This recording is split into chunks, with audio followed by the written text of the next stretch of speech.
Hello beautiful people and welcome to the channel Life After Narc. My name's Debbie and I talk about all things to do with narcissistic, abusive and toxic relationships, as well as looking at healing from them.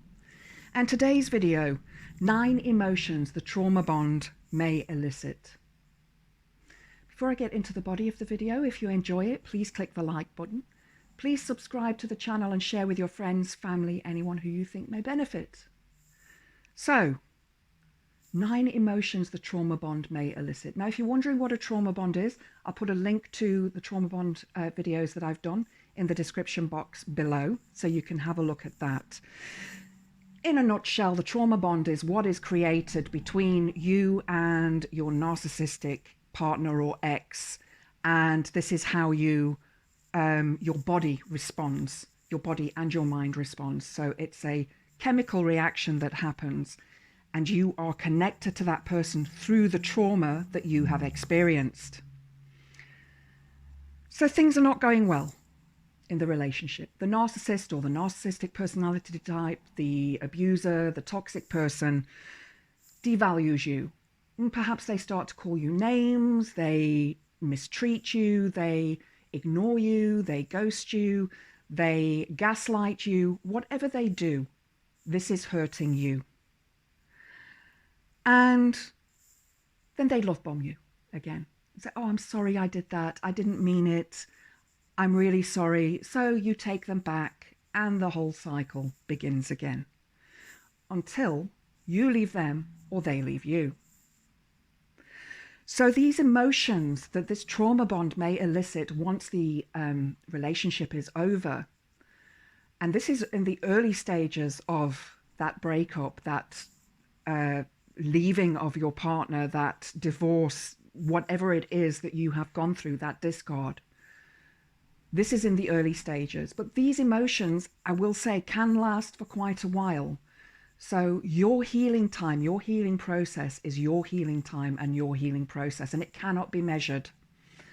Everybody's will be different because it depends on them, the work they put into it, their emotional well-being, their mental state, the help that they try to get from other bodies, people, perhaps therapists, doctors, and so on.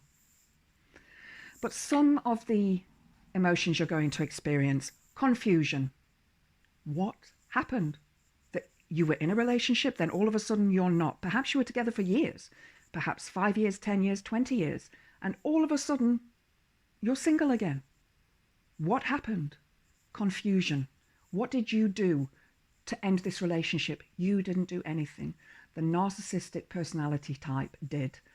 They used you for your supply. You now have no more supply to give, so they've now found somebody else to get their supply from. You're going to ask yourself questions. You're going to ask yourself what happened. There is no answer. You'll come up with a lot of answers. You'll come up with things such as, well, if I'd have done this properly, or if I'd have said that, or if I'd have cooked better meals, if I'd have made love in the way that they wanted me to. But no, things wouldn't be better. They wouldn't, because the relationship was doomed from the beginning. And then you may feel guilt. And this was a difficult one for me. And still sometimes I feel guilty about certain things that the narcissist elicited in me from trauma, from the relationship. And again, it comes back to, you think it's all your fault. I must have done something wrong for this relationship to have ended the way it did. It must be my fault, especially if you've been physically abused, sexually abused, you know, hurt, hit, punched, kicked, pinned to the floor in some way. You will feel that you are to blame for that. You are not to blame. I want you to know this now, that you are not to blame. But this guilt may be a process that you go through to try and rid yourself of these guilty feelings. I will use an example that I always felt guilty if I didn't do the dishes when my ex was in my life.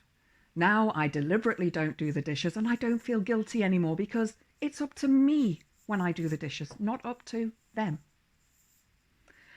Hypervigilance. Now, let's say you and your ex-partner have finished on a terrible, destructive, physically abusive way, you're going to feel scared. You're going to be aware of what is going on around you all the time. And you may want to hold yourself up in your house, and that is perfectly fine.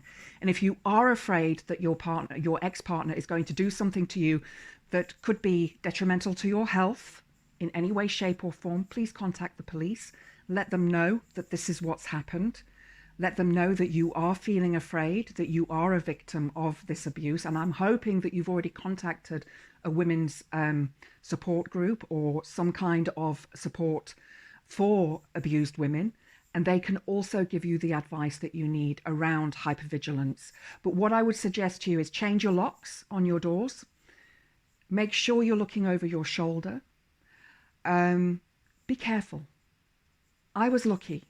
I was very lucky because I don't think that my narcissistic ex did do any stalking or any watching me.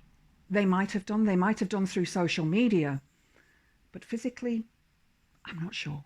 Can we ever be sure?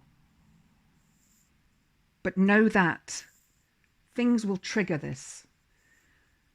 I have a certain floorboard upstairs in my landing that creaks when somebody steps on it, and I have a cat that's quite fat, and she steps on it and it creaks in the same way as it would if a person stepped on it. And excuse me, he would often come and torment me at night when I was in my room. We had separate bedrooms for various reasons, and my room was my safety place. It was the only place in the entire house where I felt safe. And after he'd gone, I remember drifting off to sleep one night, and I used to keep the lights on, I used to keep the lamps on. I don't close my bedroom door because I have cats and they go in and out. But I heard this creak and I immediately jumped up and I thought, he's coming to get me. And this is hypervigilance. You may not be able to sleep. So speak to your doctor about it. Have a look at what you can do, whether that is therapy or medication, to help you through this. Anger. You're going to feel anger. You're going to feel so angry at this person. Why did they do it? Why couldn't they finish this relationship in a proper way? Why did they use me so much? Why did they physically hurt me so much? Why did they mentally abuse me so much? This anger, this rage, you may want to take your revenge on them, but that's not going to help you. That's going to make you feel guilty again. They're not worth taking revenge out on. What is important now is that you find solace within yourself and start looking after yourself. But that anger is going to be there. Write it down. Journal. I've gone through journals like there is no tomorrow, and sometimes I sort of scratch the page like this, or I was scratching the page like this and stabbing the page with the pen because I was so angry at this that I should have seen the signs. I should have realized what was happening. But the narcissist will generally leave you when something else is going on in your life that is taking up a lot of your time. For example, they may leave you if you are ill. They may leave you if you are studying for exams, if you are not giving them what they want. They may leave you if you're looking after a sick parent, if somebody has just died. They don't want to deal with these things. They want an easy life. Remember, with the narcissistic relationship, it's all about them. It's nothing to do with you. It's just what they can take from you.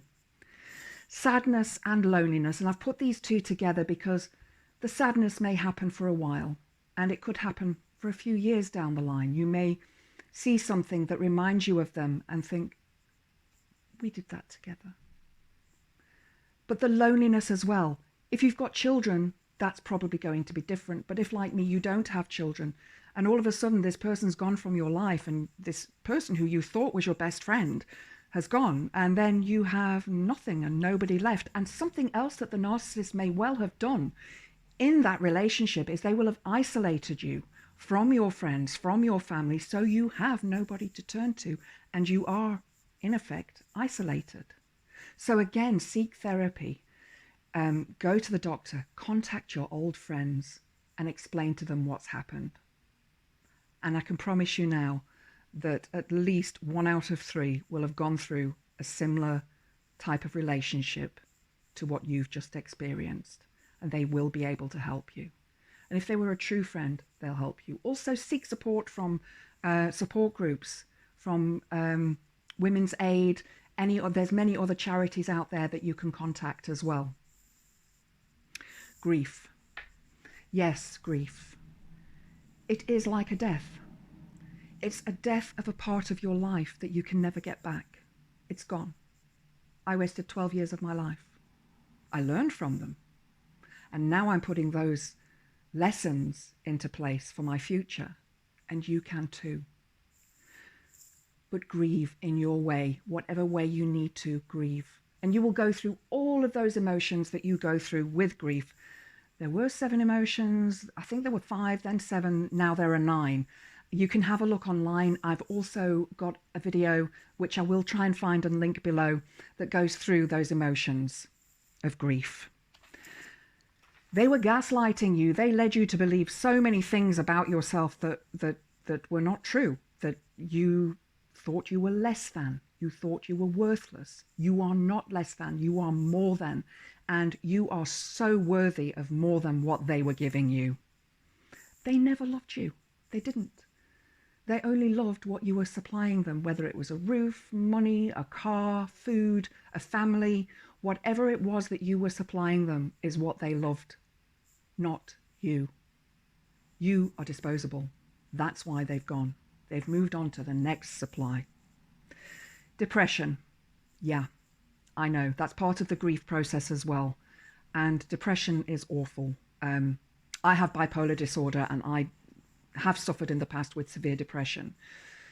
And again, seek that help that you need if you are feeling depressed from a doctor or a therapist.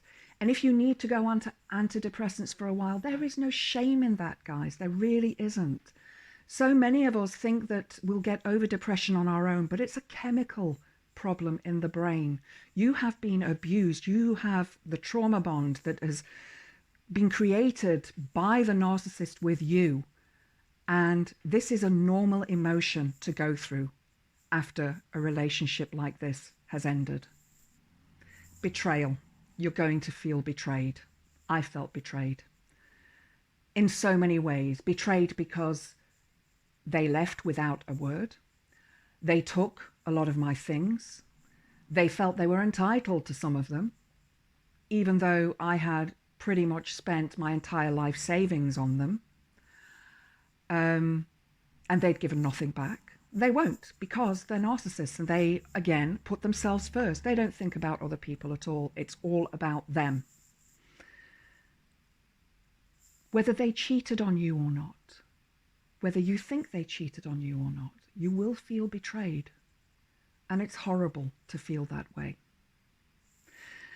Now, the 9th emotion that I've got here is revenge. And I know I did include that with anger earlier on. But you are going to want to take revenge on this person. You're going to want them to feel what you feel. You're going to hope that karma bites them in the bum.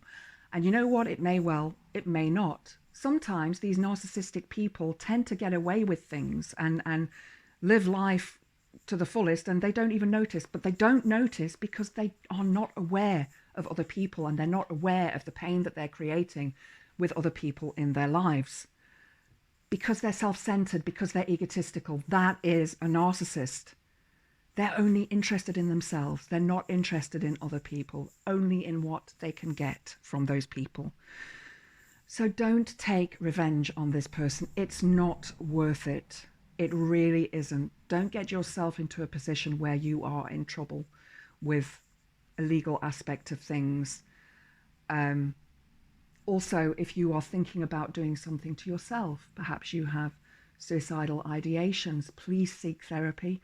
Samaritans are wonderful. I've used them many, many times in my life. The number for them here in the UK is 116 123. And speak to somebody there. It's completely anonymous. And understand that, yes, you want revenge, but it's not worth the pain that it will cause you in the end. So, what emotions have you experienced after you left the narc or they left you? And I'd love to see your comments below, see if there's anything I've missed. As I say, I've just picked 9 of the ones that I felt were important to me, that were that really got to me after the relationship was over. I hope you've enjoyed the video. Please like the video. Please subscribe to the channel and share with your friends and family. I hope to see you next time. Blessed be.